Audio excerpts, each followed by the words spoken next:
Syahrul Yassin Limpo ditangkap KPK di Borgol. Padahal katanya Febri, pengacaranya, dia kooperatif, dipanggil hari Jumat mau datang, malamnya sudah ditangkap.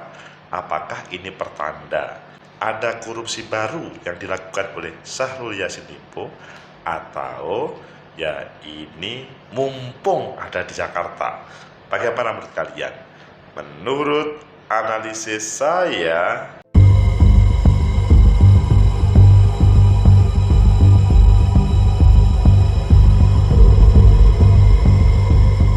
Assalamualaikum warahmatullahi wabarakatuh. Salam sejahtera untuk kita semua. Pecinta masa depan negeri, tegakkan kebenaran, lawan ketidakadilan. Niatnya baik, kooperatif kepada KPK. Tapi sebelum saatnya datang ke KPK untuk mendatangi panggilan, kata juru bicara Febri Diansyah, kok juru bicaranya, pengacaranya Febri Diansyah juru bicara KPK, sekarang pengacara Syahrul Yassin Limpo, KPK lawan KPK. Apakah ini sebagaimana yang saya tanyakan pada awal tadi, atau memang ada sesuatu yang baru? Ayo kita baca di beberapa media, selanjutnya nanti kita kupas. Niat baik saja tidak cukup untuk penegakan hukum. Pertama di Tempo Detik dulu.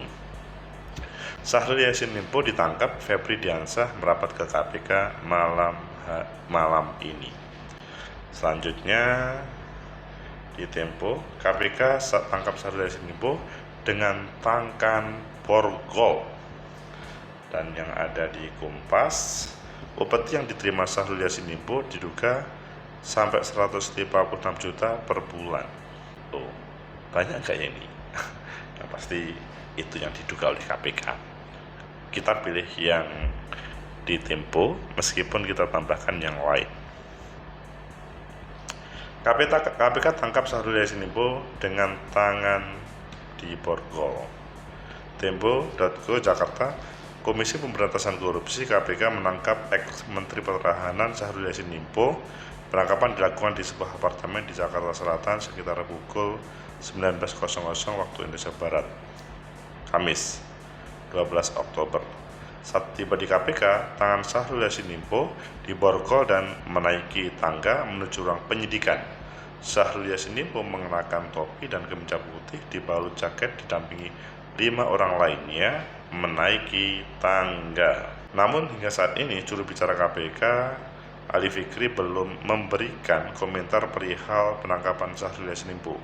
Kuasa hukum Syahrul Yassin Limpo, Febri Diansyah, mengatakan kini sedang mengecek penangkapan kliennya itu.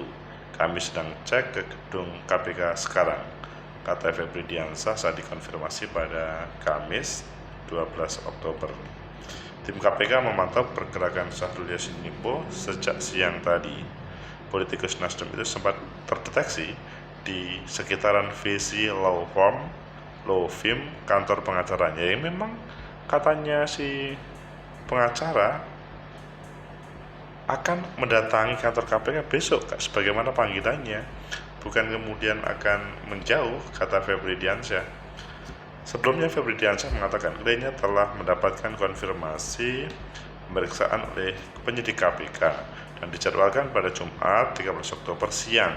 Sebagai penghargaan terhadap kewenangan KPK, klien kami Pak Syahrul Yassin Limpo akan mendatangi KPK memenuhi kewajiban hukumnya, kata Febri melalui keterangan tertulis pada Kamis.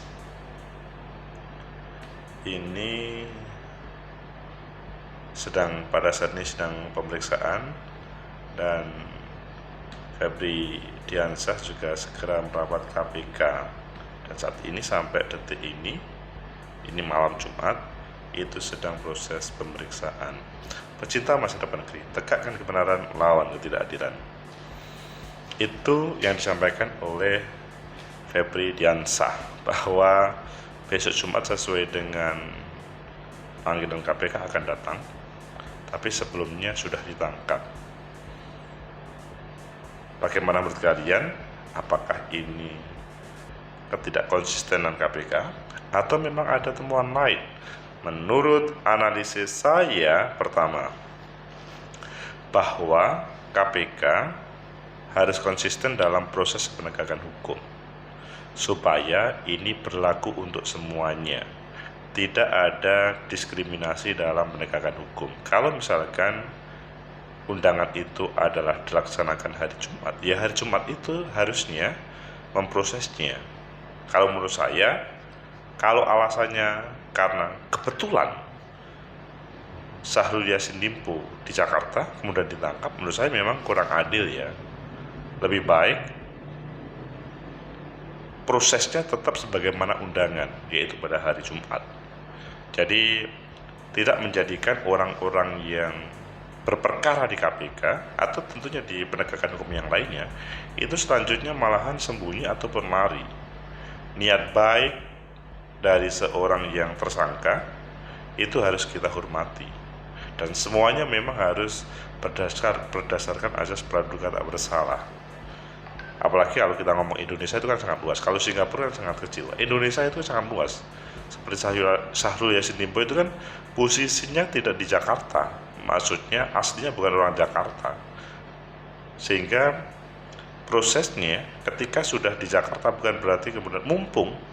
Tapi penegakan hukum itu harus berdasarkan terkait dengan konsistensi pada awal. Itu kalau misalkan yang terjadi adalah penangkapan itu terkait dengan mumpung. Semoga saja itu tidak terjadi.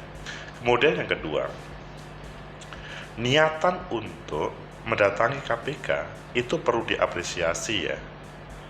Bahwa Syahrul Yassin Limpo datang, dalam bahasanya Febri Diansah, pengacaranya Syahrul Yassin Limpo, mempunyai niatan kooperatif untuk mendatangi KPK.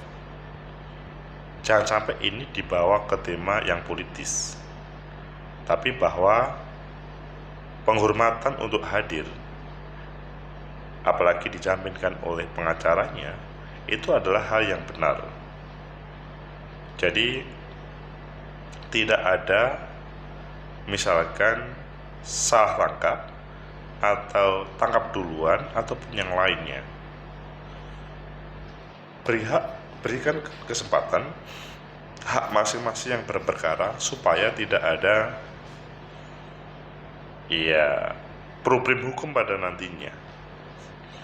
Apalagi di sini yang ketiga, ini kan Febri Diansah itu kan mantan juru bicara KPK, dan yang memproses adalah penyidik KPK.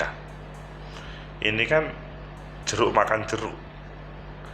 Memang agak lucu, atau orang-orang pasti ini kok gimana sih?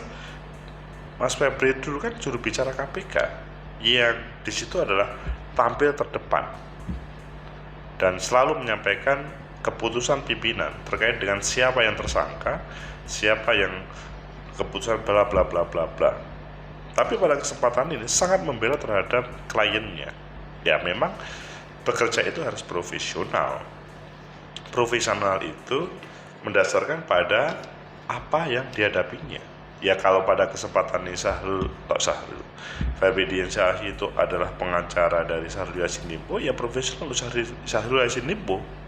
Dan pada kesempatan ini juga KPK juga bekerja sehingga nanti tidak ada perbedaan dalam hal penanganan sebuah perkara. Febri pasti mempunyai pengetahuan yang standar di KPK, tidak kurang dan lebih terkait dengan apa yang harus dilakukan oleh para penegak hukum.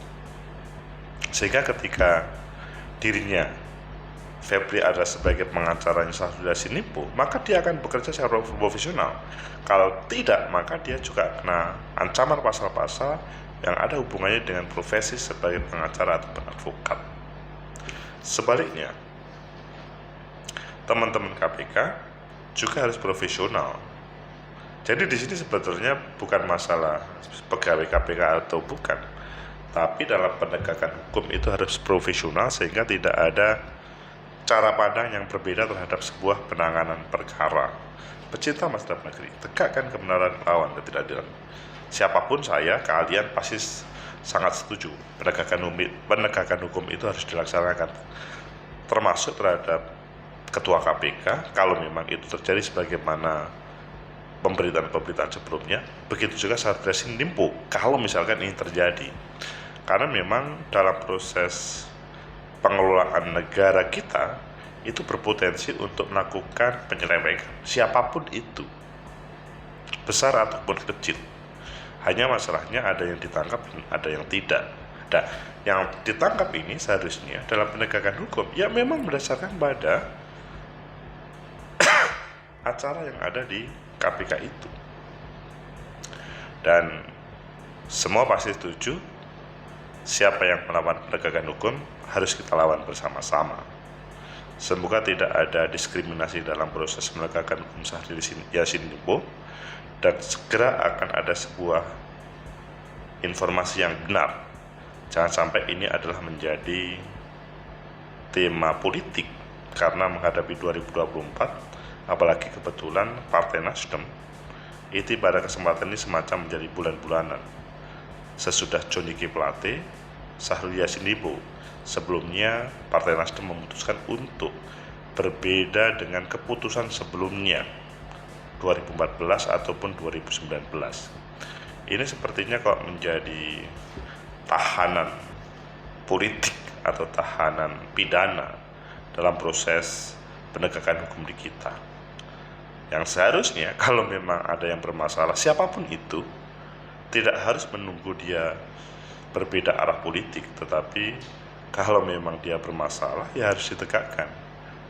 Apakah dia pendukung atau tidak pendukung terhadap seseorang itu bukan masalah, karena ini ada hubungannya dengan uang rakyat dan akhirnya nanti untuk kesejahteraan rakyat. Jangan sampai menggantung seseorang ataupun partai politik yang kebetulan terkadang berbeda dalam hal dukungan tersebut. Nanti akan dilawan, diganti, akan dibuat bulan-bulanan ketika sebuah rezim berubah, kalau itu terjadi. Semoga bermanfaat. Like, subscribe, comment, and share. Sampai jumpa.